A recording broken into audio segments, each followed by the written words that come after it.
Hey y'all, it's Tammy with Collard Valley Cooks, and today we're making delicious fried apple pies. Boy, are they yummy!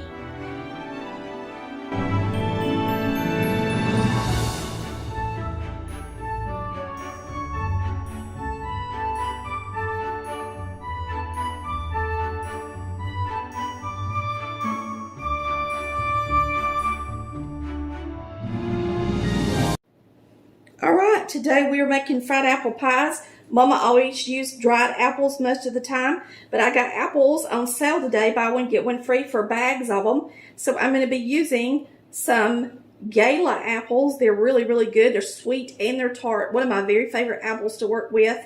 So we're going to get these peeled up and put in this pot, and we're going to simmer them in some sugar. I just take the top and bottom off, peel them. And I peel them off first because they're going to turn a little bit before I can get them all cut up. And that way you don't have all the slices getting brown.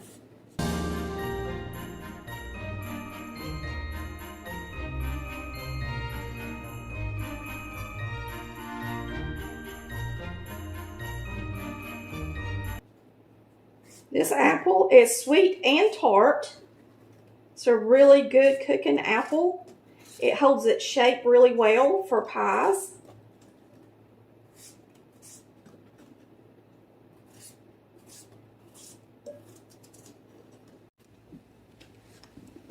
Now we've got about 5 little apples in there,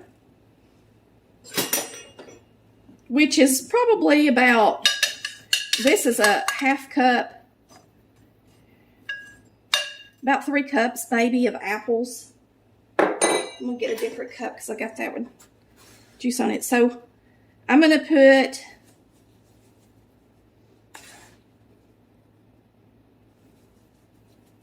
about 3/4 cups of sugar in there.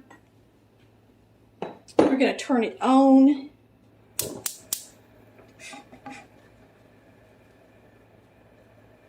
I'm going to add just a half a cup of water or so. A couple of tablespoons of butter.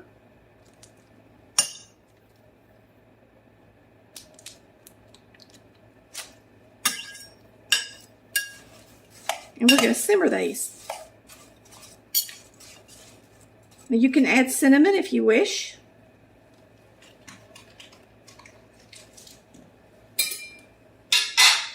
My mother never did. Her apple pies were just simple apple pies with nothing but butter, sugar, and apples, and that was it. So that's just how we ate them. But now I'm a spice person. I love nutmeg and I love all the pie spices. So I will put a few spices in my apples, but you do not have to. This is just pie spice.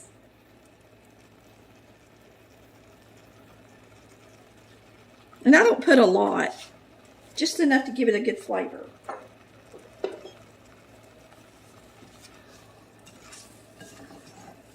We're going to cook these until they're tender.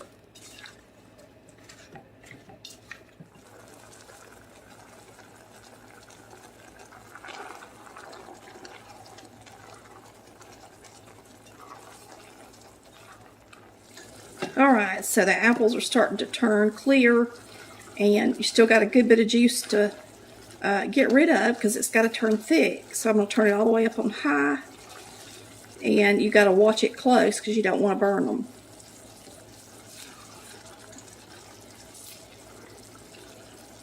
And you're going to cook it until the liquid in the bottom becomes like a syrup. Alright, now you have mostly apple. There's no syrup unless it's sticky. It's nice and sticky. The apples are sticky, so they're going to make really good fried pies. That's how they have to be so that they don't break down the dough when you lay them on top of your dough.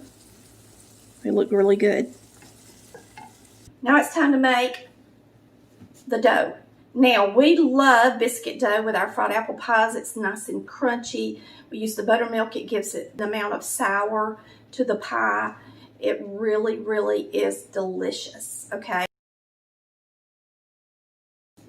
I'm just going to make a biscuit dough, and I'm only going to make about a half a batch of biscuit dough because I'm not going to make a lot of fried pies tonight. So that's a cup of flour. You're going to use about an 1/8 cup of shortening, and you're just going to cut in the shortening till it's about pea size like you would for a biscuit.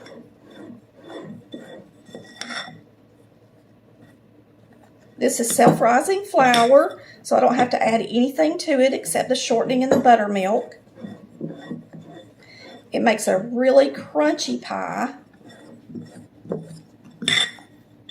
And I've had people ask me, can you fry these in the oven? Of course you can, but I prefer them, of course, deep fried. All right, now we're going to add a little buttermilk to it.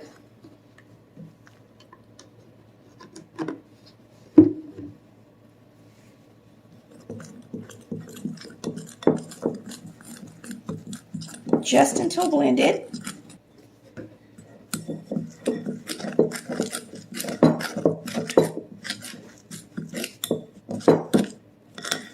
All right. Now you're going to get you a sifter.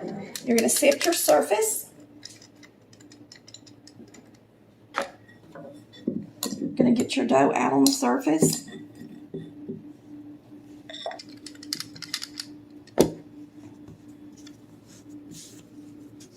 And we're going to knead it a little bit.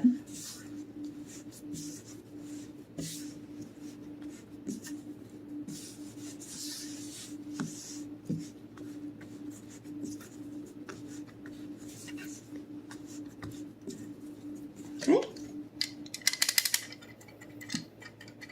Don't think you got to, buy a special tool to make a fried pie. I've had several people send me these things that crimp the pie for you, and there's really no need in having a gadget to do that when you can just do it. I mean, the hardest part is making the dough and rolling it out, not crimping the pie edges. So if you can do this part, you can do the other part just as easy.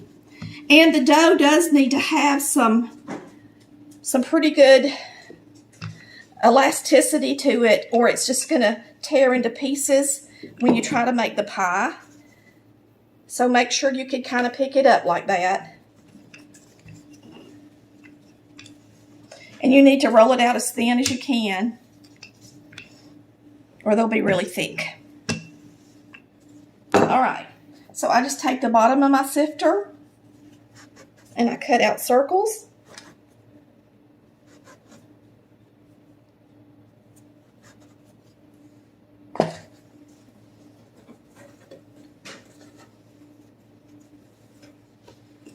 And at this point, we can go ahead and put some oil in the skillet and get it preheated so that we're not sitting around on it, waiting on it to get hot. I'm going to go ahead and turn it on high. I use oil and butter when I fry my pies. We're going to go ahead and put in about a 1/4 inch at least of oil. Probably about a 1/2 inch of oil. And then you're going to use a 1/2 stick of butter as well. Just go ahead and cut out all of them after I've already rolled them, just to make them a little bit bigger to work with and to make sure that they're not too thick.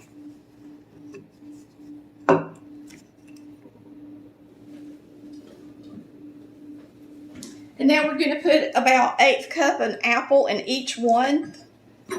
I usually try to use something, and that way I don't have too much everywhere.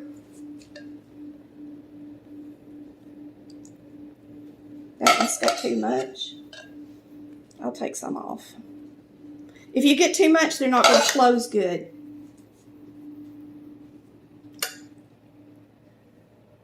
If you don't use all your apples in your pies, eat them with some biscuits in the morning, the next day, or just fry up some the next day. You can always mix up some more biscuit dough. I have done that, like cook a bunch of apples at one time and then put them in the refrigerator. They'll stay in there good for several weeks. If you want to make, some for Thanksgiving and then turn around and make some for a party a few weeks later, you could do that. Sure can. All right. I got wet hands, and I'm just going to go around the edges of one side with my wet hands. Let me wet them again. And then we're going to flip it over and crimp it. So you're just going to flip it over and use a fork and press it good.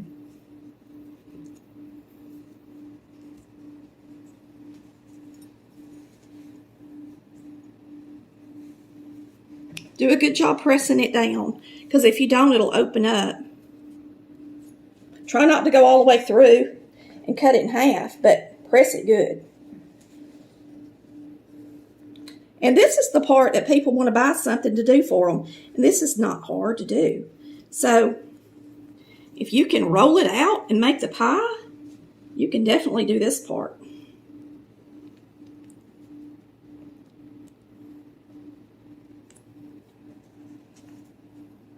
And I'm going to show you something when I close this next one. Well, that one's stuffed. Like when you close one, if the apples aren't exactly where you want them, don't be afraid to just kind of move it around a little bit. Now, when you make your dough, you need to make sure you can pick it up and it not tear. If it's going to tear, you need a little bit more flour in it. Because if you don't get it nice and stiff, then your pies are going to fall to pieces. It don't need to be hard as a rock, but it needs to be stiff enough like a dumpling. Melt this butter in here.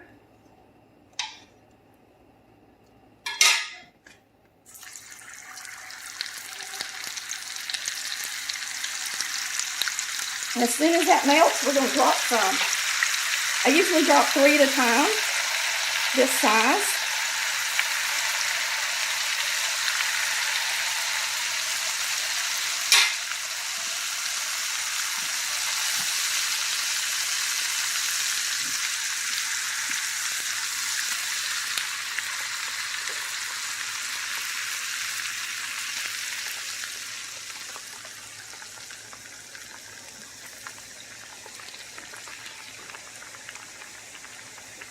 I tore this one. I brushed my hand over that one and tore it, and this one's got a little hole in it too. It's hard to make all of them look perfect. Even I can't do it. They're going to taste perfect. That's all that matters, right?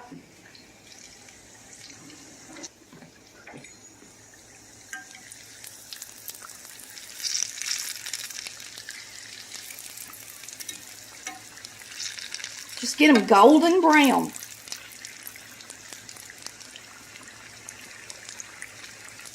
And you can kind of pick them up and look. You don't want them to get too brown. And you can turn your oil down a little bit once you start them if you need to, because you want your biscuit to get done. I think these are ready. So I've got a pan lined with parchment over here.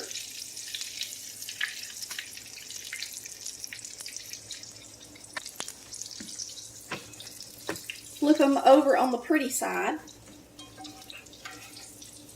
And they start browning pretty quick, so you can tell just the difference in me taking those out, that that's the brownest one because it was in there the longest. When I was growing up, my mama made these for the Collard Valley Homemakers Club. Did y'all have a Homemakers Club where you lived? All the women in the valley would get together and they would cook for fall festivals, and they would make quilts, and they would do crafts and community service, and they entered stuff in the county fairs and made a booth every year, and they just did a really nice job.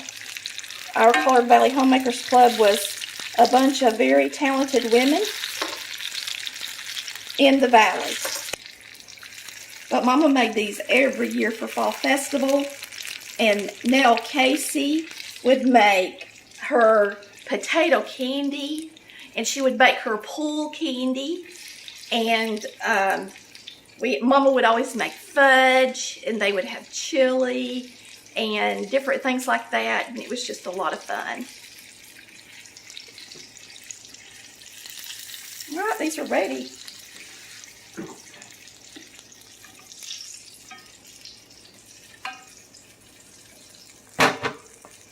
I have to hurry to get these out. They're brown. Nice and toasted.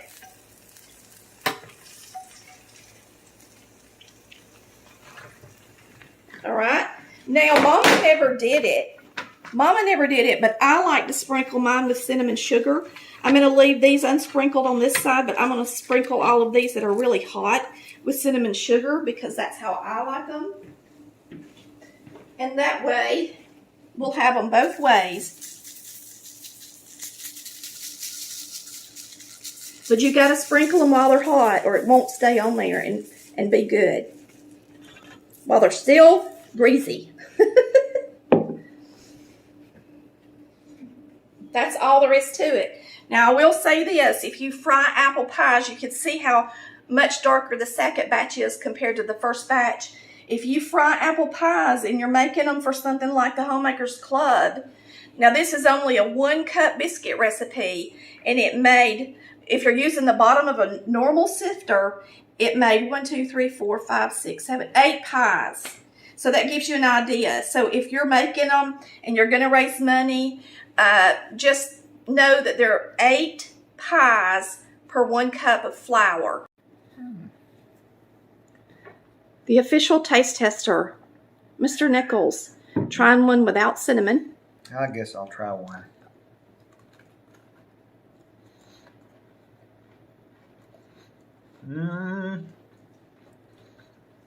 Men love fried pies. That's good. But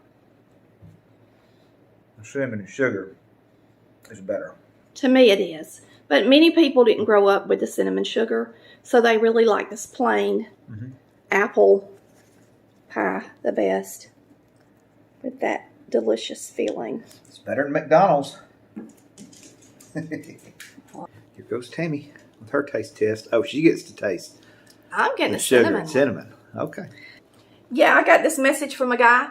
He goes, you know what? I know you cook like Mama, but sometimes we do go just a step up above Mama. So if you improve something, sometimes you need to just shout it out. Well, I have to say, these fried apple pies are improved with a little cinnamon sugar on them. Look at that nice feeling. And remember, if you use the dried apples, the apples are going to look darker.